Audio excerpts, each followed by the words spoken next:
যমুনা নদীর উপর নবনির্মিত যে রেল সেতুটি রয়েছে সেই সেতু দিয়ে আজকে থেকে কিন্তু বাণিজ্যিকভাবে ট্রেন চলাচল শুরু হবে, অর্থাৎ পাশের যে যমুনা সেতু ছিল সেই রেল লাইনটি আজকে থেকে বন্ধ হয়ে যাবে, অর্থাৎ 10টায় বনলতা এক্সপ্রেস সবশেষ ট্রেন কিন্তু যে যমুনা সেতু দিয়ে পারাপার হয়েছে। এবং আর অল্প কিছুক্ষণের মধ্যে এই নবনির্মিত রেল সেতু দিয়ে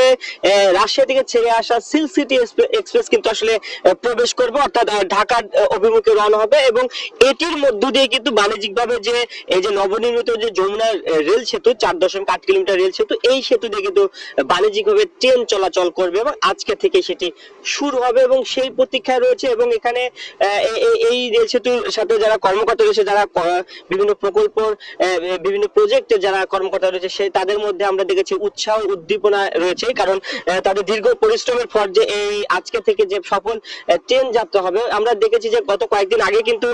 পরীক্ষামূলক ভাবে বেশ কয়েকবার ট্রেন চলাচল করেছে, সর্বোচ্চ গতিসীমা যেটি রয়েছে 120 কিলোমিটার,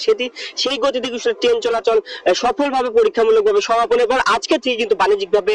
এই সেতুটি যে ট্রেন চলাচল করবে এবং সেই প্রতীক্ষায় কিন্তু আসলে রয়েছে সকলে। আর অল্প কিছুক্ষণের মধ্যে হয়তো সিল্ক সিটি এক্সপ্রেস কিন্তু এই সেতু দিয়ে পার হবে। এবং প্রকল্প পরিচালক যেটি জানিয়েছেন যে সবকিছু ঠিকঠাক থাকলে আর মার্চের মাঝামাঝিতে কিন্তু এই রেল সেতুটি